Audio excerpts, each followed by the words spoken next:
Don't bother calling, I'll be back late. Those were the last words my wife, Samantha, texted me before disappearing for the night, and straight into the arms of another man. What she didn't know was that one reply from me would flip her entire world upside down, exposing her secrets, her lover, and a betrayal that went deeper than I could have imagined. What happened next turned from heartbreak into the most calculated act of revenge I've ever pulled off. Viewers, have you ever read a message that made your whole body go cold? That moment you knew the person you loved just betrayed you? How would you respond? Subscribe, like, comment, and watch till the ending to share interesting story to family and friends. Her message came at 7:48 p.m., short, casual, too clean to be innocent. Don't bother calling, I'll be back late. Big project tonight. I stared at it for a moment, the way you stare at a candle before blowing it out. My thumb hovered over the screen, and I felt that dull, familiar ache, not from surprise but confirmation. Samantha's tone had changed weeks ago. Her, "I love you," were starting to sound like borrowed lines from someone else's script. Every touch felt like muscle memory, not affection. Tonight, the curtain had finally fallen. I typed back slowly, carefully, a surgeon cutting through deceit. "That's okay. I already know where you're going." I hit send. No hesitation. And just like that, silence became a weapon. The message delivered, then stayed unread for 3 long seconds. Then came the triple dots, typing, stopped, typing again. Her digital pulse fluttered on my screen. Then, nothing. I could almost hear her heart skipping beats across town. The phone buzzed once, twice, then kept ringing. Samantha's name flashed across the screen, but I didn't pick up. I just watched it buzz on the coffee table, the vibration crawling like guilt through the wood. I leaned back in my chair, watching the reflection of my own calm in the dark window. Calmness isn't weakness. It's control. 3 years ago, I learned that watching my father implode after catching my mother cheating. He'd screamed, begged, broken furniture, and still lost everything. He taught me one final lesson that night. When you lose your temper, you lose your leverage. So I never scream. I never beg. I plan. The phone rang again. Then again. Then again. By the 7th call, I muted the phone and placed it face down beside my laptop. On the screen, the GPS tracker app blinked quietly, her car still parked downtown, right where she said her office project was happening. But I knew exactly what that project was. 2 nights ago, I followed her signal to the Belmont Hotel. I sat in my car across the street, headlights off, and watched through the glass as she laughed too freely, that same laugh she hadn't given me in months. Across from her sat Ryan Davis, her boss. The man whose name always appeared on her phone late at night under work, marketing. I watched him brush a strand of hair behind her ear. That tiny, intimate gesture burned into my memory. But I didn't storm in. I didn't confront her. I smiled instead. Because that's when I decided I'd make her reveal herself. And tonight she just did. My phone buzzed again. This time her message came through instead of a call. "Ethan, what are you talking about? Where am I going?" My fingers hovered over the keyboard again, but I didn't reply. The power was in silence. Every unanswered question becomes a confession in the guilty mind. Seconds turned into minutes. Then, another message. "Ethan, please answer me." Still I said nothing. I leaned back, whispering to myself. Let's see how far she runs when she's scared of being caught. The 8th call came in.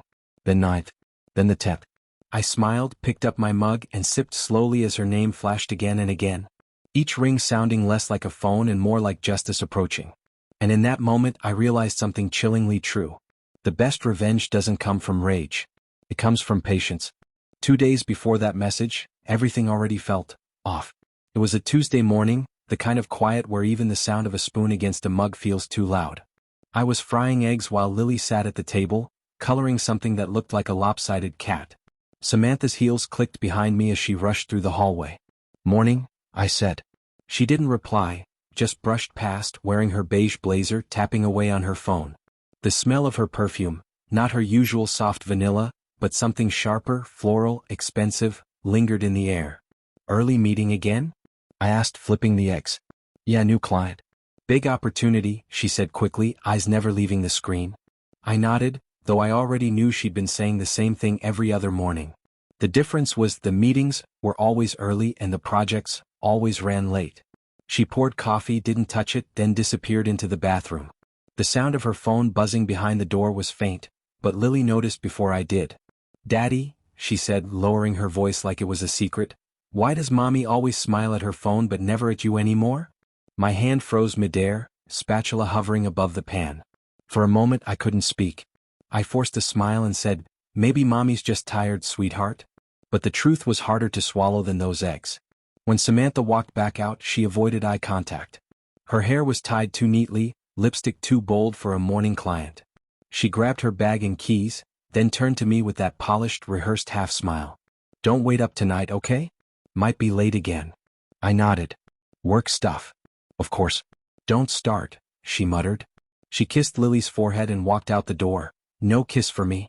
The door closed, and for a long time I just stood there, listening to the silence she left behind. Then my phone buzzed. A message from my sister Karen. "You still pretending you don't see it?" Karen had always been blunt. She'd noticed Samantha's shift weeks ago, the way she suddenly had work events on weekends, the way she flinched when I reached for her phone. That afternoon I drove to Karen's house.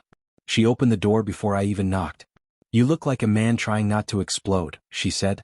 I sat down, rubbed my face. "She says she's working late again tonight." Karen crossed her arms. "And you believe that?" "No.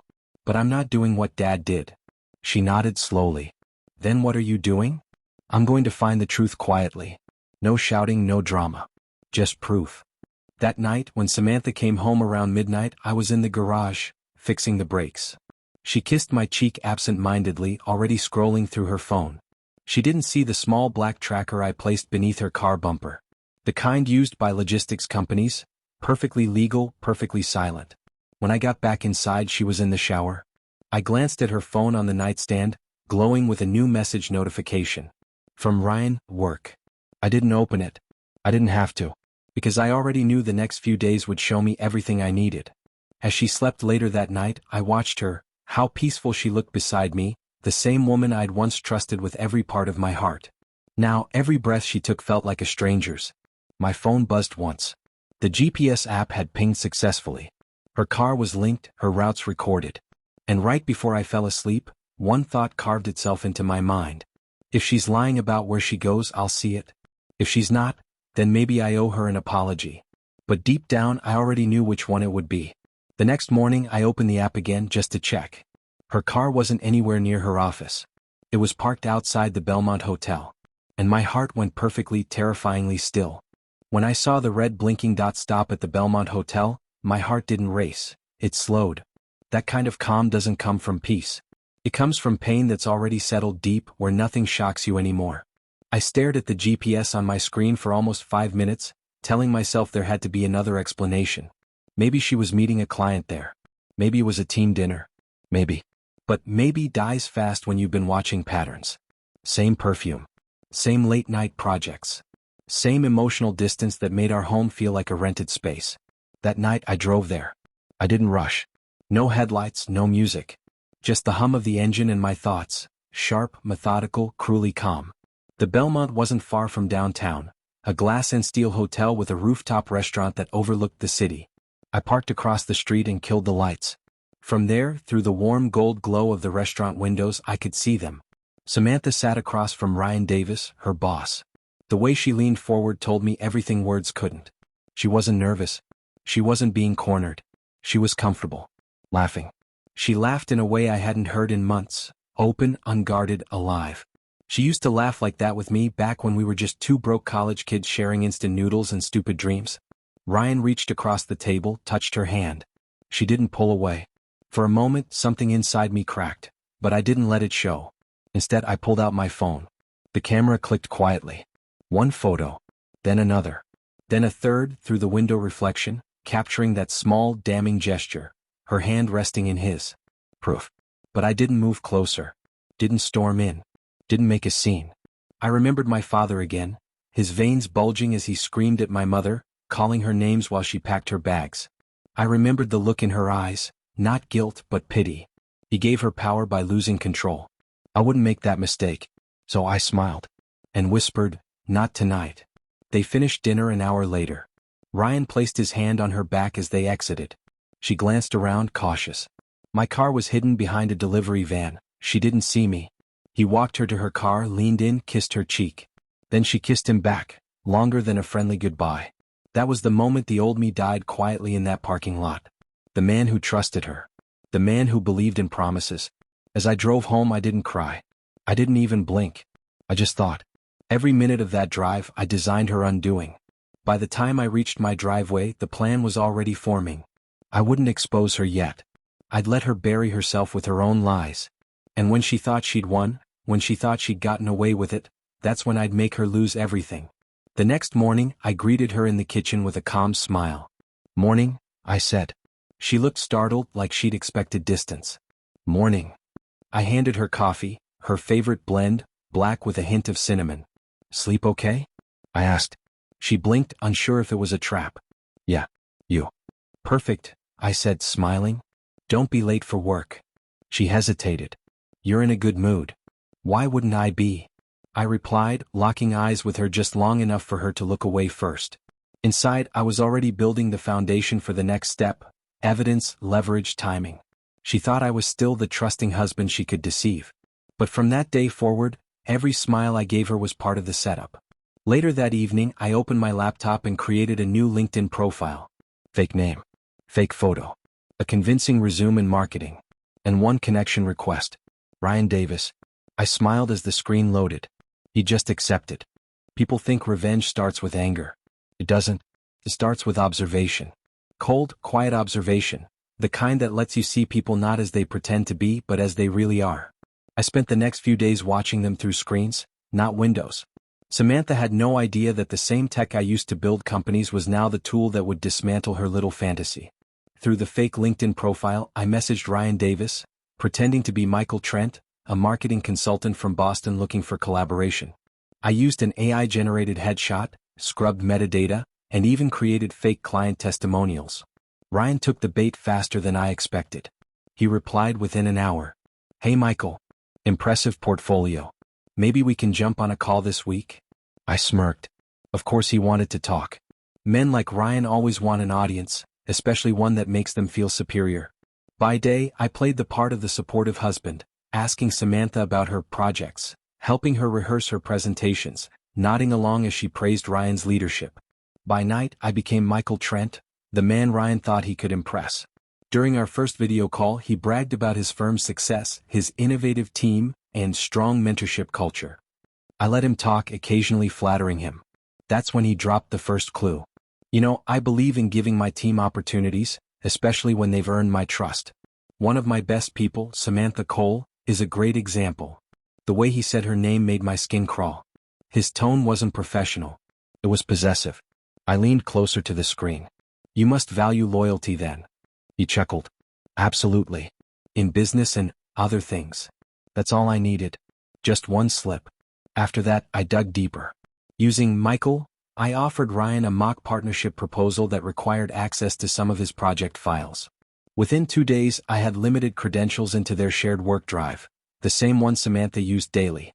From there, it was like peeling back wallpaper to find mold underneath. Hidden within email threads and personal folders were love letters disguised as work drafts, hotel receipts, and voice memos labeled strategy notes. One click and I heard her voice. "Ryan, stop recording. Someone could hear us." "Relax," he said. "You love the thrill, don't you? You're crazy. You like it." My chest tightened, not from jealousy but from how predictable it all was. The same woman who once called me her anchor was now whispering in another man's ear about thrill. That night I saved everything. Every photo, every email, every whispered secret. But not to confront her. No, that would be too kind. Instead, I started laying the foundation for something bigger, her exposure. I knew Samantha's company was bidding for a multi-million-dollar contract. Her department was under review for compliance, and any hint of unethical behavior could kill her career overnight. So I waited. I needed timing, not fury. Days turned into weeks. Every morning, I kissed her cheek before she left for work, pretending nothing was wrong. Every night, I built the trap tighter, an invisible web around her and Ryan. Then one evening while she was in the shower, her phone buzzed on the counter. A message preview lit up the screen. "Ryan, tomorrow night. Suite 504. Can't wait." Suite 504, same hotel. Perfect. When she came out wrapped in her towel, I looked up from my laptop, smiling. "Big day tomorrow?" She froze for half a second before recovering. "Yeah, client meeting. Late one." I nodded. "You're doing great, Sam. You really are." Her shoulders softened. She smiled faintly. Thanks, Ethan. You're always so supportive. I smiled back, watching the reflection of her lie in the mirror. That night, I typed a message as Michael Trent. Ryan, I'll be in town tomorrow. Let's finally meet in person. Drinks? The Belmont Hotel seems like your kind of place. His reply came almost instantly. Huh. I'll already be there for a meeting. Suite 504. Let's catch up after. I leaned back, staring at the screen, and whispered to myself, got you. The Belmont Hotel gleamed like money, gold chandeliers, marble floors, the faint hum of jazz spilling from the bar. I'd been here before years ago when Samantha and I were still newlyweds celebrating my first major business deal. Back then she wore a red dress and said, "One day we'll own a place like this." Now she was here again. Just not with me. I checked my watch. 8:42 p.m. The cameras were live. The recorder in my jacket pocket was armed. The fake meeting documents were loaded on my tablet, just in case anyone asked why I was there. Ryan had no idea that Michael Trent was about to walk into his private suite, the same suite where he planned to spend the night with my wife. I stood in the elevator, staring at my reflection. I looked calm, maybe too calm. Revenge does that. It burns you clean from the inside until only calculation remains. Ding. The elevator doors opened to the 5th floor. The corridor smelled like lavender and secrecy. Suite 504 was halfway down. I approached, listening. Behind the door, faint laughter. A woman's laugh I'd once known better than my own heartbeat. I waited. Timing was everything. At exactly 8:50, I called Ryan from Michael Trent's number. The phone inside rang. I heard it through the door. Ryan's voice followed. "Yeah, this is Ryan." I pitched my tone lower. "Hey, Michael here. Just got to the lobby. Where should I meet you?" Michael. I'm actually finishing up a private meeting upstairs. Give me 15 minutes, I'll come down." "Sure," I said. "Take your time." I hung up, turned off my phone, and waited by the stairwell. 15 minutes later, the suite door cracked open. Ryan stepped out, straightening his shirt, looking around like a man checking for witnesses. He didn't notice me. I stayed in the shadow of the emergency exit sign. He headed toward the elevator, phone in hand, texting Samantha, no doubt. As soon as the elevator closed behind him, I moved. I slipped into the suite. The room was dimly lit, candles on the table, a half-empty bottle of champagne by the bed. Samantha stood near the balcony in a silk robe, scrolling through her phone. When she heard the door click, she smiled without looking up. "You're fast, Ryan." I didn't speak. I stepped further in. She turned. And froze. Her lips parted, eyes wide. "Ethan?" For a moment, neither of us moved. Only the soft hum of the city below filled the silence. Then I said quietly, "Don't stop on my account." She clutched the robe tighter, stammering, "It's not what it looks like." "Really?" I walked closer, picking up one of the 2 glasses on the table. "Because from where I'm standing, it looks exactly like what it looks like." Her breathing quickened. "Please? I can explain." "Explain?" I laughed softly. "Go ahead. I'm listening." Tears formed, but they didn't fall. She'd always been good at performing emotion. "I wasn't going to, it's just, things have been hard between us and Ryan." He understood me. "Understood you," I repeated. "So you decided to show your gratitude in a hotel suite?" She shook her head desperately. "Ethan, I made a mistake." I raised my hand. "No. You made a choice." Her phone buzzed again on the bed. I picked it up. The screen glowed with Ryan's message. "Ryan, heading to the bar. Don't keep me waiting, beautiful." I held up the phone for her to see. "Still your turn to explain." She covered her mouth, trembling. "Ethan, please. Don't ruin my career. Don't ruin me." I smiled, cold, deliberate. "Oh, Samantha. I'm not here to ruin you. I'm here to let you do that yourself." Then I reached into my pocket and pulled out a small black device, a recorder. I placed it on the table next to the champagne. "Everything you said," I whispered, "has already been recorded. Everything you've done with Ryan. Emails, messages, receipts, all of it. And tomorrow morning, your company's compliance officer will get a very interesting anonymous package." She gasped, stepping closer. "No. Ethan, please don't do this. You don't know what this will do to me." "Oh, I do," I said. "That's the point." Her face crumpled. "I loved you." "No," I interrupted. "You loved what I could build for you.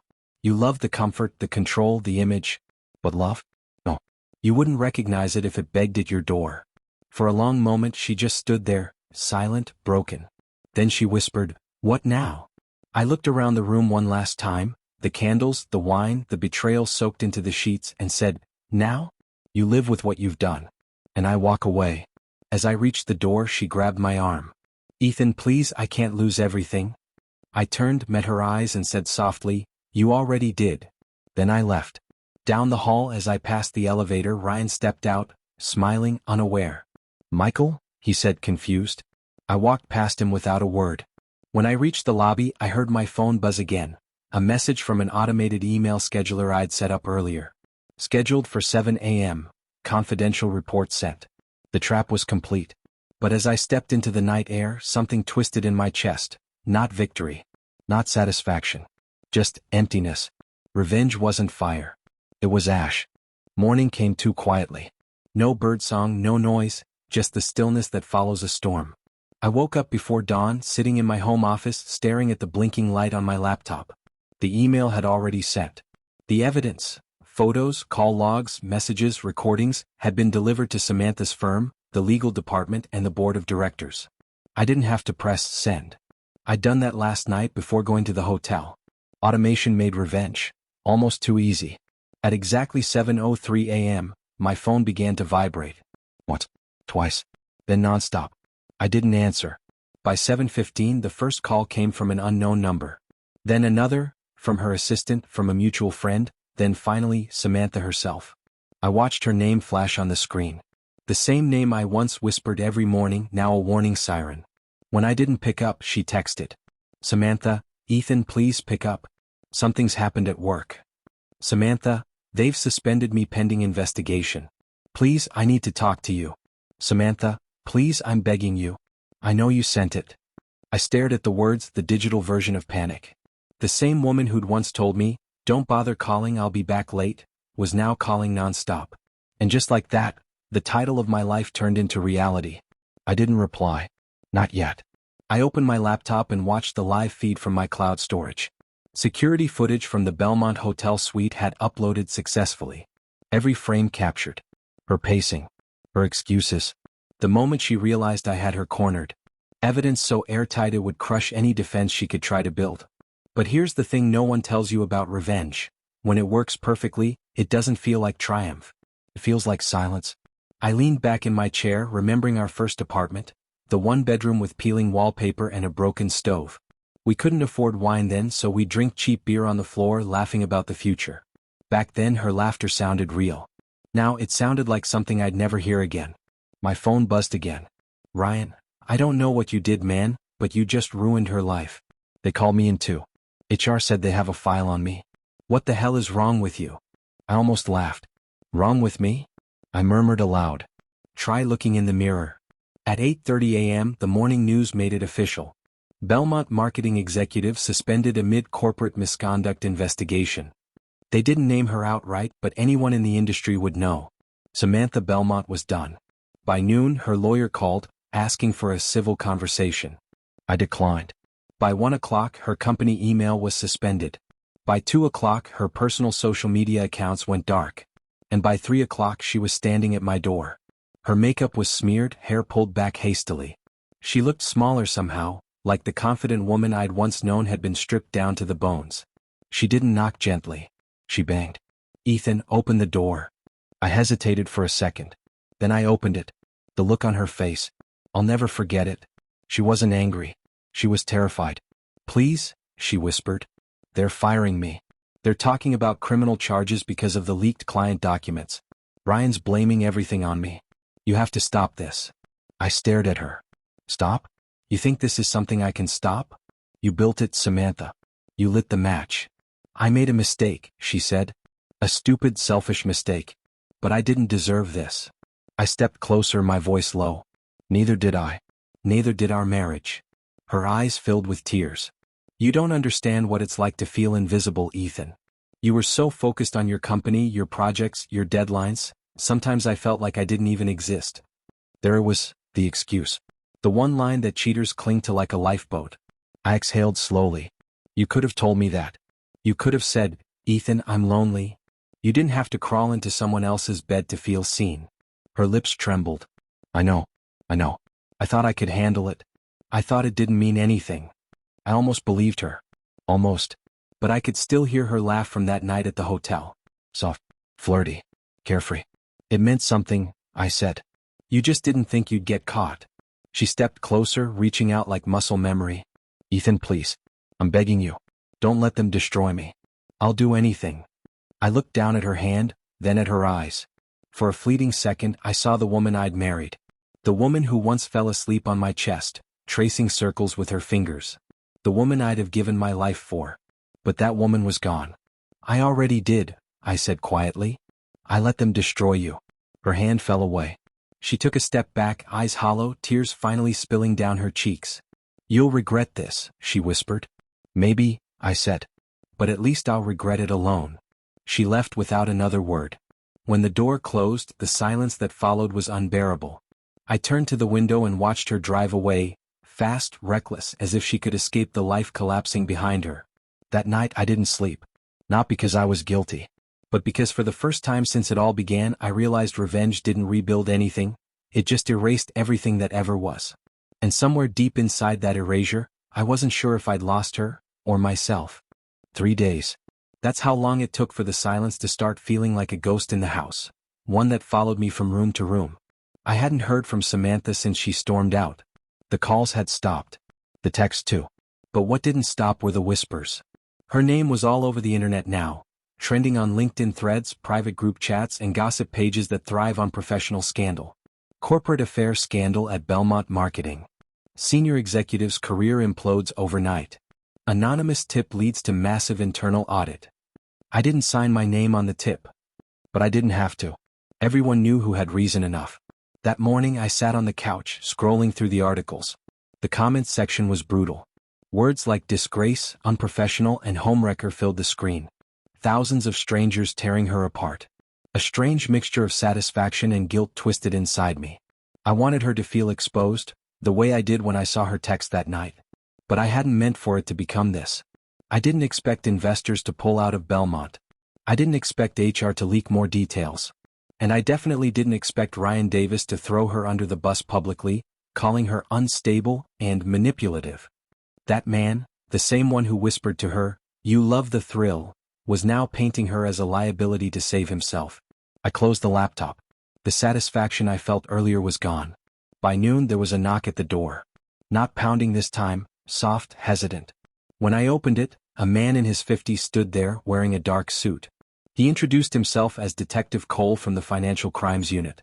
My pulse kicked. "Mr. Ethan Cole?" he asked. "Yes." He nodded. "Your wife, Samantha Cole, listed you as her emergency contact. She's currently at St. Vincent's Hospital." My heart dropped. "What happened?" He looked uncomfortable. "Car accident. Single vehicle. She's stable, but she's not in great shape. They found traces of alcohol in her system." The words hit harder than I expected. I felt the room tilt slightly. Was it intentional? He hesitated. "We don't know. But the doctor said she was extremely distressed. You might want to see her." I didn't even think. I just grabbed my keys and left. The hospital smelled like antiseptic and despair. When I walked into her room, she was lying there, pale, bruised, with a bandage across her forehead. Her eyes fluttered open when she heard the door. "Ethan," she whispered. I froze at the doorway, torn between pity and the memory of her betrayal. She smiled faintly, though it looked painful. "You came." "I had to," I said quietly. "They called me." She looked away, tears forming. "I didn't mean for it to go this far. I just wanted to disappear for a while." I pulled up a chair beside her. For the first time in weeks, the anger inside me softened. Not because I forgave her, but because I saw something different in her eyes now. Regret. Real raw regret. "They took everything," she said. "My job. My reputation. My friends stopped talking to me. Ryan blocked me. He's acting like I never existed." I sighed. "He's protecting himself. That's what people like him do." She looked at me again, her eyes glossy. "I thought I could handle the fallout. But I didn't realize how deep you'd cut, Ethan." Her words stung because they were true. I hadn't just exposed her, I'd erased her. "I didn't want to destroy you," I said. "I wanted you to understand what you did." She gave a weak, bitter laugh. "Well, congratulations. Lesson learned." I didn't respond. I just sat there, watching the machines beep rhythmically beside her bed. After a long pause, she said softly, Do you ever wish you'd just confronted me instead of this? I nodded slowly. Every day. Her eyes closed. Maybe then we'd both still have something left. The weight of her words pressed down on me. She wasn't wrong. I'd won the war but burned down everything worth having. When I left the hospital, the sky had turned orange with evening light. I stood by the parking lot, looking at my reflection in the car window. For the first time, I didn't see the betrayed husband or the victorious avenger. I just saw a man who traded peace for proof. And the silence that followed wasn't victory, it was consequence. As I started the car, I got a notification on my phone. From unknown, you think it's over? It's not. You'll see. No name. No number. But I knew who it was. Ryan Davis. And just like that, the game I thought I'd ended wasn't over at all.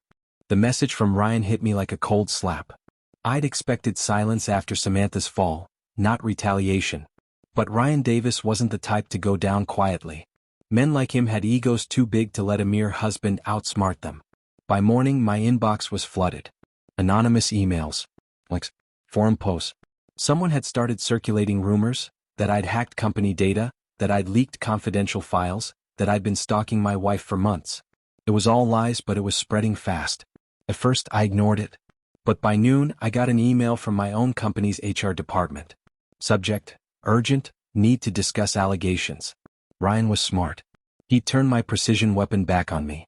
I spent the next few hours fighting fires, calls with my attorney, my PR manager, board members who suddenly sounded concerned. By evening, I was exhausted, staring at my reflection in the dark window of my office. This was how it always went, wasn't it? You push someone into a corner and eventually they claw back. Around 9 p.m. I got another message. This time it wasn't anonymous. Ryan Davis, you ruined my career. Let's see how you handle yours going up in flames. He'd attached screenshots, doctored ones. Fake chat logs between me and Samantha, twisted to look like I had been abusive, controlling, obsessive. He'd even included a few that implied I'd been tracking her phone illegally, something that, if taken out of context, could land me in court. I sat there staring at the screen, my pulse hammering. I'd underestimated him. Then my phone buzzed again, this time a call from Samantha. I hesitated before answering. Her voice was weak but urgent. Ethan, you need to be careful. I exhaled slowly. You've seen it? Yes, she said. Ryan called me. He said he's not done until you lose everything too. I rubbed my temples. Of course he did. Ethan, she said, almost whispering, I told him to stop, but he's spiraling. He's blaming you for his suspension, for losing his investors. He said, he has something big he's about to release. That got my attention. What kind of something? I don't know. But he sounded desperate. And angry. Her voice broke slightly. Please, just be careful. I know you hate me, but I don't want you to get hurt. For a moment I said nothing. Her tone was genuine, scared even. Why are you warning me? I asked. She sighed. Because you were right. About him. About me. I thought I was running from loneliness. Turns out I was running straight into a fire. The line went quiet for a moment, then she added, he's dangerous, Ethan. Promise me you won't go after him again. I didn't promise. Because I already knew what I had to do. 2 nights later, I drove to a private address I'd found buried inside Ryan's company registration documents. A loft apartment downtown. Lights on. Curtains half drawn. Inside, through the window, I could see him pacing with a drink in hand. He looked unhinged. The charming executive veneer was gone. He was muttering, gesturing at his phone, slamming it down. He must have seen the same online backlash I did. Clients dropping him, his image tanking. His empire was crumbling faster than mine ever had. I could have left him there to self-destruct. I really could have. But when I saw him grab a hard drive from his desk and connect it to his laptop, my instinct screamed. That was it, his big something. I got out of the car, my heartbeat steady. Each step toward his door echoed like a drumbeat. When he opened the door, surprised, slightly drunk, I didn't speak at first. Ethan, he said, grinning. The man of the hour. Come to gloat. No, I said quietly. I came to end this. He laughed. Oh, it's over all right. But not the way you think. I've got enough dirt here to make you the villain of your own story. He motioned to his laptop. Every message, every fake profile you used, every surveillance file. Once this goes public, you're done. Your company, your name, all ashes. I stepped closer. You sure you want to do that, Ryan? 'Cause I've got files too. The real ones. You won't survive what I can release. He smirked. You think I care anymore? For a moment, neither of us moved. Just two men surrounded by broken glass and bad choices. Then he reached for the laptop. Goodbye, Ethan. I lunged, pure reflex. My hand slammed down the lid before he could hit send. The room erupted in chaos, shoving, shouting, the crash of a bottle hitting the floor. And then, silence. He was on the ground, panting, staring up at me. You're just like me, he hissed. You pretend you're the victim but you love the power. Admit it. I looked at him, really looked at him, and for the first time I realized he wasn't wrong. I did love it. The control. The orchestration. The revenge. But it had eaten me alive. Without another word, I unplugged the hard drive from his laptop, walked to the sink and dropped it into the running water. Sparks hissed and the room went dark. Ryan cursed. You're finished, Cole? Maybe, I said, turning to leave. But at least now so are you. Back in my car, the city lights blurred against the windshield as I drove away. I felt nothing, no triumph, no fear. Just the heavy realization that vengeance doesn't end when you win. It ends when there's nothing left to destroy. And looking at the man I'd become, I wasn't sure what was left of me to save. 2 days after the confrontation, I woke to the sound of knocking, hard, deliberate, official. Through the peephole I saw two men in suits. One held a folder. The other flashed a badge. Mr. Ethan Cole? I nodded slowly. Detective Harris, NYPD. We'd like to ask you a few questions about an incident involving Mr. Ryan Davis. For a second my heart froze. Incident? I asked carefully. He was found unconscious in his apartment last night, the detective said. There was evidence of a struggle. You were seen leaving the premises by a neighbor. We'd like to know what happened. The words sliced through me like glass. I kept my expression neutral. Of course. Let me grab my coat. Inside though, I was a storm. Ryan hadn't died, but I'd clearly gone too far. There were cameras, witnesses, digital trails I thought I'd buried. And now they were crawling out of the dark one by one. At the precinct, I told them what I could without incriminating myself. That Ryan had called me, threatened to release fake evidence, and that I went to reason with him. I said he was drunk, aggressive, that things got physical. But I didn't touch him beyond defending myself. They didn't buy it completely, but I wasn't under arrest, yet. By the time I got home, my phone was lighting up again, only this time not with threats. With headlines. Breaking. Tech CEO Ryan Davis hospitalized after alleged altercation linked to corporate scandal. Insiders suggest feud with former partner Ethan Cole at center of chaos. It was spreading fast. My PR manager's voice trembled when she called. Ethan, we can't contain this. It's everywhere. Shareholders are demanding a statement. I hung up without replying. I didn't have words left. That night, I poured myself a drink and sat in silence. My mind replayed everything: Samantha's betrayal, the revenge, Ryan's breakdown, the lies, the whispers. It all felt hollow now. I had won, hadn't I? Samantha lost everything. Ryan was in a hospital. The truth, or my version of it, had destroyed them both. But when I looked around my empty penthouse, I realized something simple and cruel. There was no one left to celebrate with. No one who believed in me anymore. And worse, I wasn't even sure I believed in myself. Then my phone buzzed again. A text message from an unknown number. He's awake. He wants to see you. No name, but I didn't need one. I knew who it was about. The hospital smelled like antiseptic and silence. I walked down the corridor, each step echoing too loud. Ryan was in room 412, connected to machines, and 4 dripping beside him. He looked smaller somehow, deflated. When he saw me, his lips curled weakly. You couldn't even finish the job properly, huh? I didn't answer. He coughed, wincing. You know what's funny? They all think we're monsters. But really we're just reflections. You needed revenge. I needed validation. Same sickness, different symptoms. He smirked faintly. Samantha told me she left you because you scared her. I didn't believe her at first. But now, he gestured weakly to his bandaged arm. Now I get it. I clenched my fist. You think you didn't scare her too? He chuckled, low and broken. Oh, I did. We both did. But here's the thing, Cole, she's still the only one who really wins.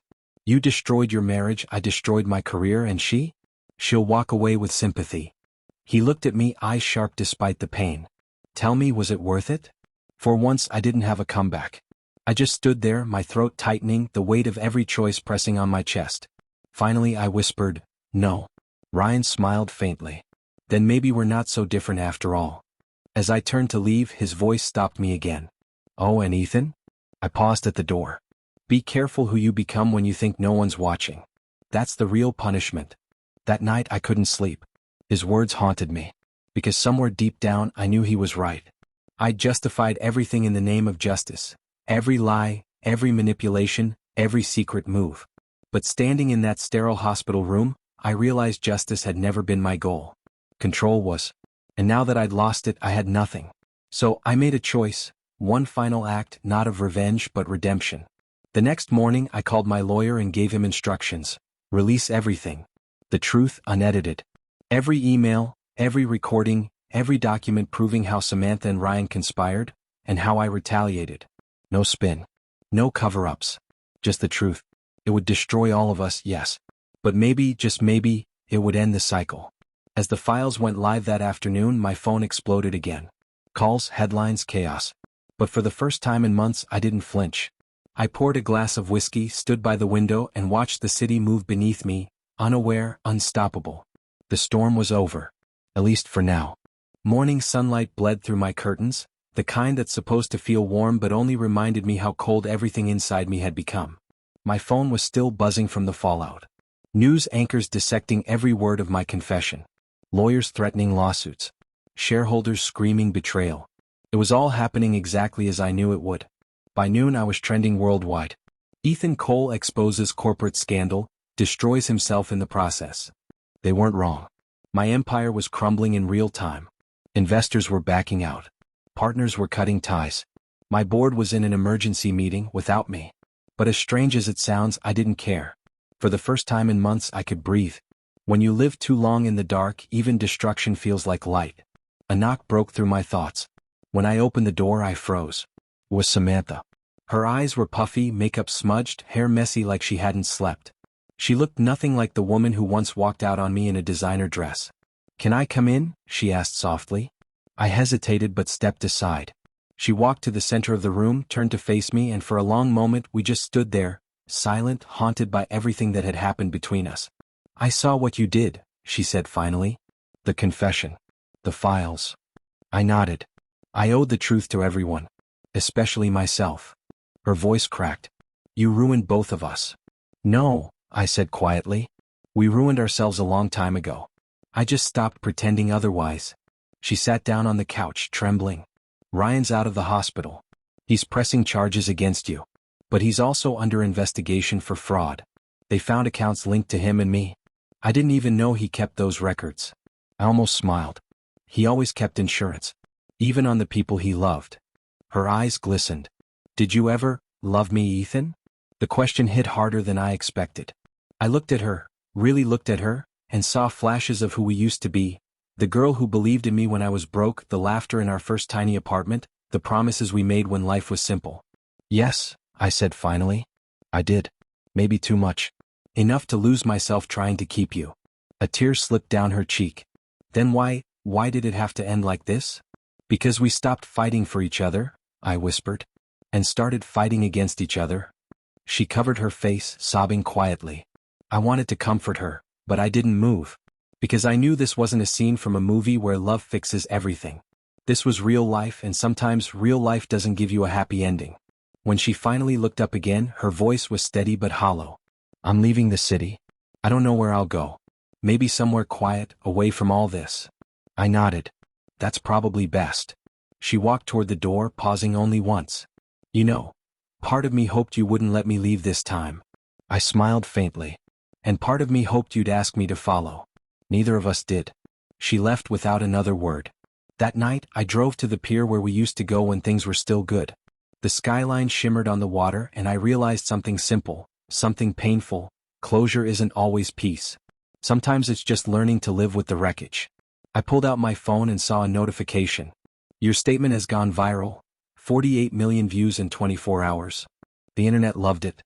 The same people who had once cheered for my success now worshipped my downfall. But beneath all the noise, I received one final message from an unknown number. "You did the right thing. Healing starts when truth replaces revenge."